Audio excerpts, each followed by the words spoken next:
আসসালামু আলাইকুম ওয়া রাহমাতুল্লাহি ওয়া বারাকাতুহু আন্টি। আমি রাজা। আমি বাদশা। আমি সম্রাট। আমরা আপনার কাছে ভিক্ষা চাইতে আসছি আন্টি। দিন ভিক্ষাটা দিন। কোথায় আমরা ভাবছি আমাদের খেয়ে ঘাট ধাক্কা দিয়ে বের করে দিয়ে ধপাস করে মুখের উপর দরজা বন্ধ করে দিব, তা না করে হাসতেছে। আন্টি আপনি হাসতেছেন, আমরা ভিক্ষা চাই, যাচ্ছে দেন। এই যা আছে দেন মানে আমরা কি চিন্তাকারী নাকি? একটু মোলায়েম কণ্ঠে বলে যাচ্ছে দেন। যা আছে দেন আনছি। যা দিবেন দেন। দিবেন দেন। যা দিবেন দেন।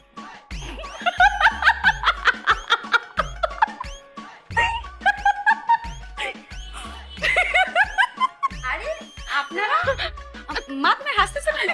তুই কি এদের চিনিস নাকি? হ্যাঁ দেখ না, এরা কোট টাই প্যান্ট পরে এরা ভিক্ষা করতে এসছে। এরা কি ভিক্ষুক? তুই জীবনে কোথাও